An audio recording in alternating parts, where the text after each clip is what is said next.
Good afternoon, good morning, depending on where you are. I mean, good morning for me. It's 10:30 out here on the Pacific Coast. Trace, where are you at? I'm in Tampa, Florida, so good afternoon. All right, good afternoon for you. Welcome to GPS Live for the week of July 1st. Happy July 1st, brand new start of the month. Great day to be doing this.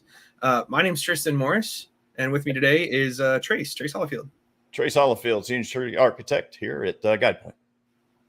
All right. So Jonathan is not with us today. He's on some much-deserved time off. So Trace will be joining us for the next couple weeks, actually. But we've got some awesome stuff lined up for you. Before we kick into that, quick apology for starting a couple minutes late here. We had some minor technical difficulties coming in. But Trace, how's your week been? You were on a couple weeks ago, I think, right? That's correct. Jonathan and I tag teamed. It was a fantastic little conversation around a couple of different topics of the week, right? This week has been really action-packed with dealing with a lot of customers, dealing with some proof of concepts, as well as doing some fun research. I always like to see what's evolving in the space and what to watch out for.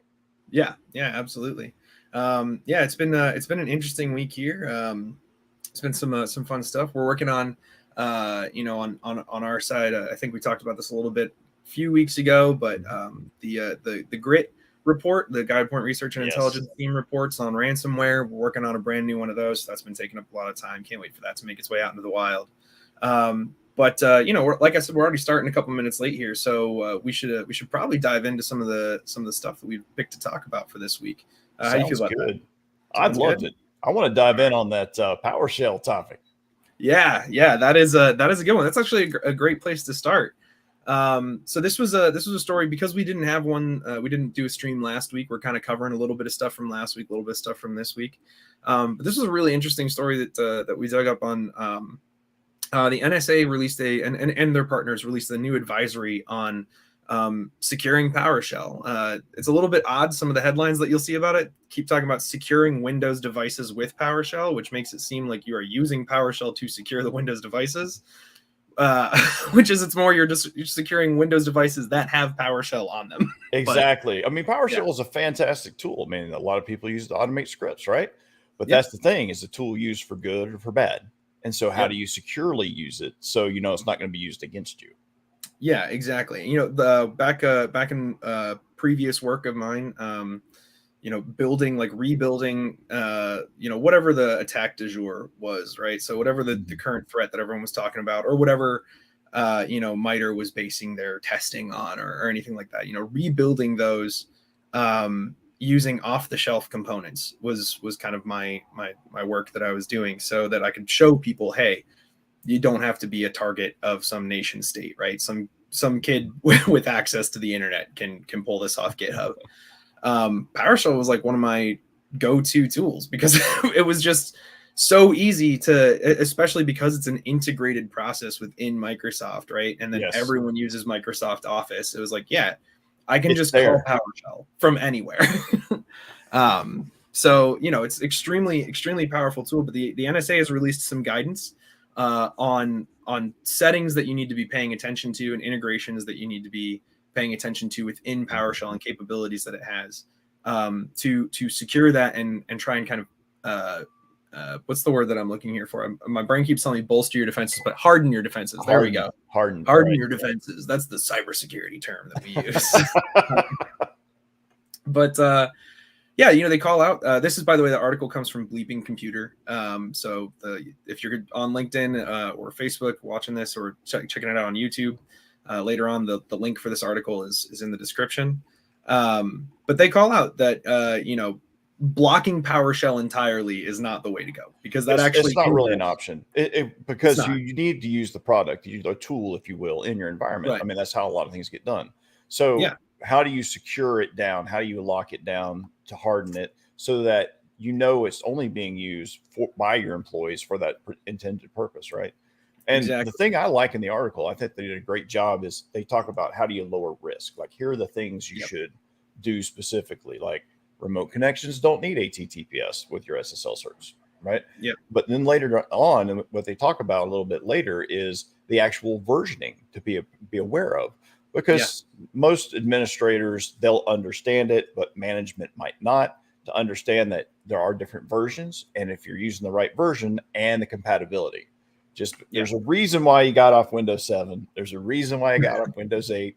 And I even have some customers that still run 95, right? But like, come on, guys, these are some big issues here, right? Those are the tools that, like, if they go offline, the entire business goes offline. Yes. But there's one guy who built it and knows how to run it, and they just keep him on payroll. Or left, and they don't know how it works. Yeah, exactly. Yeah. But yeah, they talk about also, like, I think one of the other interesting things that the NSA advisory specifically calls out is that it's not just that disabling PowerShell would break business, right? How many IT teams manage entire swaths of infrastructure through PowerShell and things like that. But it also, if you disable PowerShell, you're actually disabling a lot of built-in security functionality within Windows itself. Exactly. That Windows is using PowerShell's tools and PowerShell's capabilities to run certain security pieces. So you're actually, while it might seem like you are doing a good thing and protecting yourself by just saying, well, no, PowerShell, you're actually opening yourself up to more, and you're also creating a gap that you're going to have to fill with another product. Right. So, some of the stuff that they talk about, though, if you can go to the Bleeping Computer article, and at the bottom they have a link to the actual advisory and the things that they're saying. But they have a whole list in this PDF of methods to reduce abuse. You've got credential protection during PowerShell remoting. You've got network protection of PowerShell remoting, anti-malware scan interface integration, constrained PowerShell with application control. And then they have a whole list of ways to detect PowerShell abuse, like deep script block logging, over-the-shoulder transcription. Like, there's so much power inside of, well, it's called PowerShell for a reason. But I mean, there's 5 pages here of steps to take. And some of the ones that the article specifically, calls out are like you said, leveraging SSH so that you can take advantage of public key authentication instead of trying to do HTTPS and SSL certificates across everything. You won't need trusted hosts if you're doing that, like a whole set of things.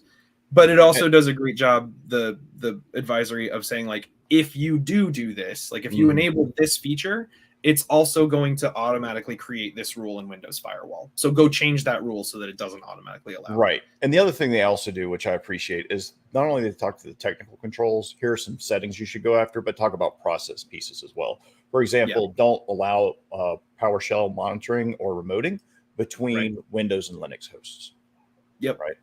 So it does a real good job that anybody can follow and say, hey, I can pick 1 or 2 of these and apply it to my environment to lower that overall risk. Right. Exactly. Yeah. And that's, and ultimately, like you said, that is the name of the game, is just, you're never going to be 100% on anything.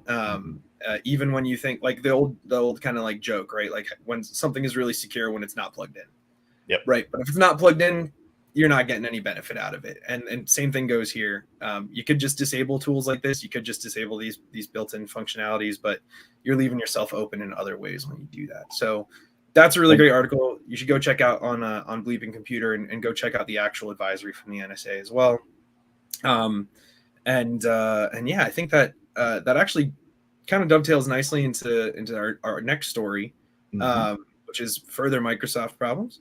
I shouldn't say Microsoft problems, but challenges. You know what? Actually, opportunities. Let me go back real quick. We're going to rewind really quickly because we forgot to do this because we were rushed at the beginning. But views and opinions expressed by Trace and I are our own, do not necessarily reflect GuidePoint security as a whole. So keep that in mind as you are listening to us say probably some of the dumb things that we're going to say. So the unedited versions of what? Yeah, the unedited versions. But our next story, this one's kind of interesting. I think about Exchange servers. This one again is on Bleeping Computers, is the first source that we found for it, and that's what I always try to go with. The Exchange servers around the world have been backdoored by this new piece of malware. So I feel like, Trace, you probably have a little bit more insight into something like this than I do, because I've been on the marketing side of things for so long. Right. And you've still been in the trenches for a little bit. So right. And to be honest, malware, nothing new, right? Ransomware on the rise. It's the technique that people are using, the bad actors are using to get in. And I'll highlight, Microsoft has been a target for a long time, right? More people use Microsoft than anything else. So it's a numbers game. Their chances are much higher. So it's not like one product is more defective or more vulnerable than another. It's just that you're going to see more activity around certain suites of technology because bad guys are leveraging the numbers, right? And this particular play is around Exchange servers on-prem, right? And that's kind of like one of the weaknesses that we run into on a regular basis when dealing with folks is the discipline of keeping things patched and updated, right? So the bad guys are going, hey, there's a lot of these platforms out there, and B, there's a good chance the company I'm going after is not so disciplined, right?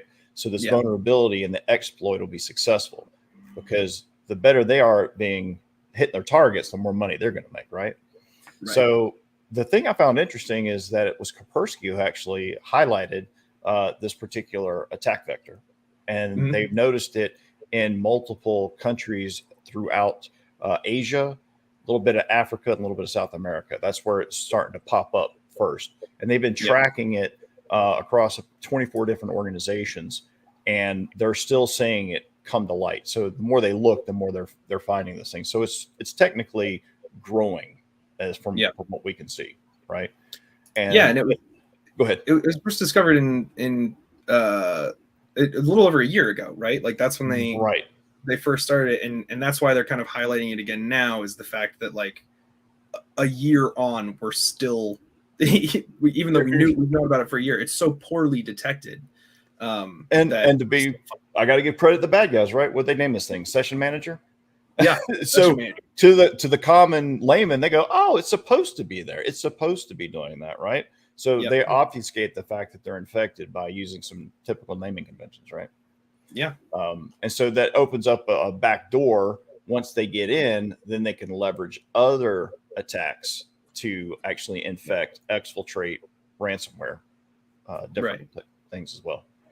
Well, I think the interesting thing too is one of the things that they that gets pointed, or they point out in this, is that it seems to really be targeting governments and NGOs, which are going to have a lot of sensitive information. Like at that point, if you can get into an email server for a government agency, why deploy ransomware? why just make yourself watch. Call? Yeah, exactly.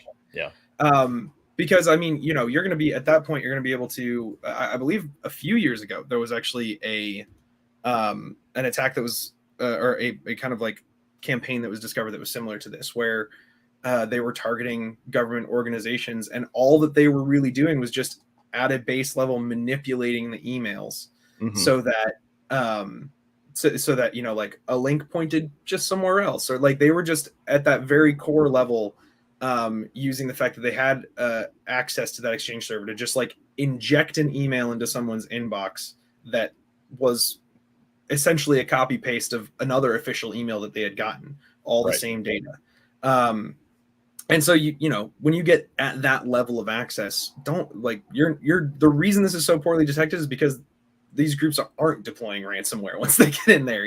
They're laying the human phishing angle, right? Hey, you need to click on this link, send some information, and that is, I would say, one of the challenges we're seeing now, or as I call it, the more advanced phishing techniques, because they've started to realize who's in the organization.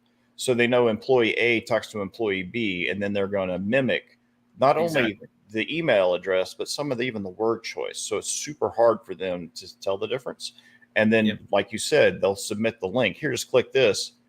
And they don't bother to mouse over it, verify the link doesn't go where it's supposed to go. And I mean, we all have seen those links where the name's like this long. How do I know if it's legit or not? Right. Yeah. And I mean, it can get even a little bit more espionage than that, right? You could just, at that point, you could just be injecting documents in there. So like, hey, sign this wire transfer. Hey, sign this, release of information, anything like that. And, people are going to look at it and say, okay, cool. Open it up in, whatever digital signing application you're using for that and sign away. And now they've got the right stuff that they need. But I think another interesting thing about this, just relating back to the last story a little bit, is using it to deliver additional payloads like Powersploit based Mimikatz, proc dump, like a lot of other things. And you relate that back again to something like how to secure PowerShell. And you look at the things that PowerShell has access to and the things that Office through PowerShell has access to. If you're on an Exchange server, you're probably looking at Outlook. If you're looking at Outlook, you're probably looking at the entire Microsoft Office suite. And if you're looking at that, you're looking at some pretty powerful macro-based things that you can do. Agreed. So, like while this has been hard to detect, and they keep finding it in these different places, it goes back to something as simple as like, take the right steps to secure the tools that are in your environment, so that you can reduce the risk. Even if someone gets access to your Exchange server, you're obviously in a bad spot. Yep. But you can make it a less bad spot by taking these steps. And also having some good products and tools at your fingertips to look for these things, right? Especially as the email attacks are becoming a little more advanced. The human engineering is developing. The attacks are becoming more complex. So even some hardened folks they're falling for these things nowadays. Yeah. Right. Exactly. Yep. Speaking of, well, there's no segue here. Why am I trying to make a segue? There's not a good segue for this one. But I want to make sure that we're moving along, because we got about 10 minutes left here, and we still have 2 more things that we want to talk about. Let's do it.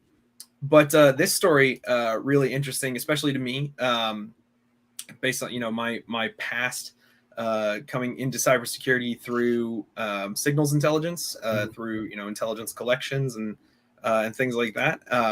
This story is pretty interesting to me. United States FCC commissioner has requested that Apple and Google remove TickTock from the app stores, citing concerns over data privacy and data collection, since the owning company, the parent company of TickTock, is ByteDance, which is a Chinese developer with pretty deep ties, obviously, to the Chinese government. This one's a really interesting story. TikTok has been in and out of the news. I'm a millennial, so of course I have TikTok on my phone.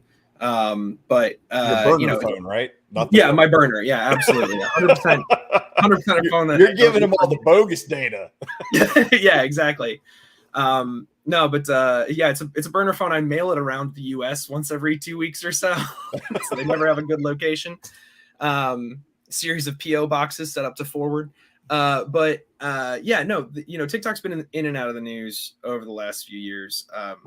Sometimes just for social concerns, right? What are the things that are on TikTok that are available to the people using it? Most of whom, a huge number of whom are minors.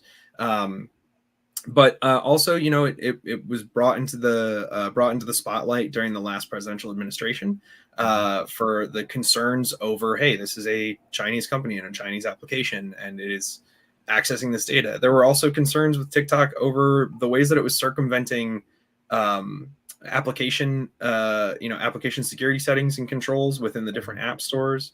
The fact that for a little bit there, it just had kind of unfettered access to the clipboard of any phone that it was installed on. And so it could just read clipboard data, which, if you're using a password manager, is also, chunking your passwords into a clipboard so it can paste them in. So a lot of huge problems there. But now what they're doing is they're asking that Apple and Google take it off the store because of some concerns that they have found on the fact that post the partnership with, I believe it was Oracle and Walmart, right? Right. I think U.S. user data was supposed to stay in the U.S. And now we're finding that's not true. So much. Yeah. Not so much. Not so much. And this is the real challenge. I mean, just in general, with any application that's free, right? Right. Your data is the actual cost, whether you understand that or not. How it gets leveraged, where it gets used. I mean, why do you think you end up on so many phone call lists and mailing lists to buy X, Y, and Z? I mean, your data has been monetized, whether you agree to it or not. And even if it's in the EULA or not, it is happening. Now, that's just the general risk. The thing here is all these little puzzle pieces of PII data that get stolen. And once it's assembled to a better picture, this is where your risk of fraud and abuse go through the roof. My history is working in the cable industry for 20 years and dealing a lot with law enforcement and tracking down bad actors, right? And so fraud and abuse was a very interesting topic. I don't care if it was in mail. I don't care if it was dealing with retired folks in Florida, which is very common. The sob stories, I need money, help, I'll be your buddy, right? One poor lady lost $200,000 because she thought her romance of her life was somebody else, right? Yep. So long story short, all these pieces allow for the actors to have a stronghold over you in one way, shape, or form, whether you understand it or not. Usually by the time you realize it, it's too late. They've got your tax returns, they've filed medical claims against you or on your insurance for themselves. Yeah. The scenarios are endless here once that information gets out. Yeah, and as someone who I use TikTok, I enjoy watching videos on there. It's a great source for me, like entertainment, but it's also a good resource too from the perspective of like they actually do have a very accurate and powerful algorithm that can like really hone in on the things that you're interested in. And for me, I've almost kind of trained it at this point. Like it shows me I don't really use it as much for the entertainment side of things as like most of the videos that I see are actually informational. And it almost knows at this point to show me a diverse range of opinions about a topic. So like, I can use it as almost a quick resource. Like if some big event happens, I can scroll TikTok for 30 minutes and see 15 different opinions and viewpoints on whatever has happened. And that gives me the ability to kind of synthesize my own thoughts about things. So it is this really great resource, but I always found it funny. There's this kind of side of TikTok that is very conspiracy based. And a trend will go around about like, use this filter, on a close up of your eye and like see all the detail that it pulls out or like all the colors that are there. And a huge trend of videos went around being like, this is just TikTok creating this so they can gather biometric data on you. And I was like, that's your concern? Like that they're going to get a retinal scan off of TikTok? Like, A, it probably doesn't have a high enough fidelity information, but B, you're saying that on the app is actively being like, well, here is their 10-digit like there are so many bigger concerns. But yeah, so the FCC has requested that it be removed. That's always a interesting process when it comes to applications being removed from the store, because they can remove it from the store, but they, most companies will not go into your phone and then remove it. So there's obviously going to be a kind of a protracted, I think that this might signal a longer form kind of battle over this type of thing, because while TikTok has committed that they've changed the default location for all user data to be stored, it doesn't change the fact that they still have administrators within their home offices in China who have full unfettered access to that. And that's the key, is like, what's happening on the back end that you don't know about, right? Exactly. Because you're being told A, but B is actually what's happening, right? Yeah. I mean, again, my history dealing with the cable company, there was some FCC stuff I got into, but to me, the horse is already out of the barn by this point in time, right? It's how do you kind of mitigate that future bleed, because you're not necessarily going to fix the damage that was already done. Yeah, right. Exactly.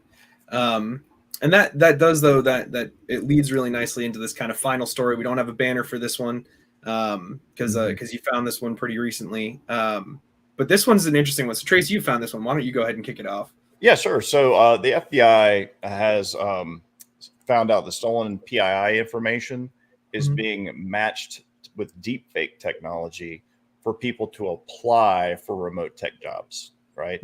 So I know that sounds crazy. That sounds sci-fi, a little conspiracy theory. But the reality is the technology for deepfakes has come quite far.